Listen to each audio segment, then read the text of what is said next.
బియ్యపిండిని అయితే మెత్తగా కలిపేసుకొని ఇంకా పూజ స్టార్ట్ అయ్యే ముందైతే కాసేపు నానబెట్టేసుకోవాలి. నానబెట్టుకున్న తర్వాత ఇట్లా పిండి కుందులు అయితే రెడీ అయితే చేసేసుకోవాలి. రెడీ చేసేసుకొని ఇంకా వెంకటేశ్వర స్వామి నామాలు అయితే ఆ పిండి పైన అయితే ఈ విధంగా ప్రిపేర్ చేసుకోవాలి.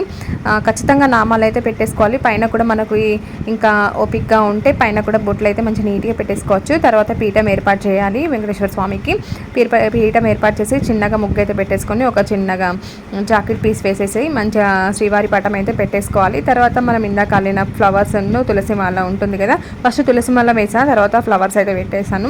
తర్వాత ఇంకా కింద దీపం పిండి కుందు పెట్టే ముందు ఏంటంటే రెండు తమలపాకులు వేయాలి. ప్రతి కుందు కింద రెండు తమలపాకులు వేసేసి ఈ విధంగా 7 ప్రమిదలను అయితే పిండి ప్రమిదలని ఈ విధంగా ఏర్పాటు చేసేసుకోవాలి. తర్వాత మనం చేసిన నైవేద్యాలను అన్నిటినీ అక్కడ పెట్టేసి ఇంకా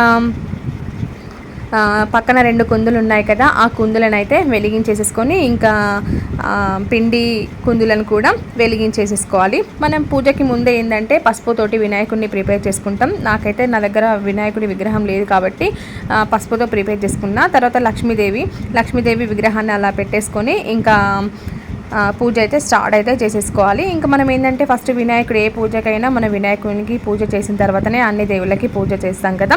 ఫస్ట్ వినాయకునికి అయితే మంచిగా పూజ అయితే స్టార్ట్ చేసేసుకొని అక్కడ తమరికి తాంబూలం ఇచ్చేసి తర్వాత లక్ష్మీదేవి పూజ చేస్తాం. లక్ష్మీదేవి కూడా తాంబూలం ఇచ్చేసి తర్వాత వెంకటేశ్వర స్వామికి పూజ అయితే స్టార్ట్ అయితే చేసేస్తాం.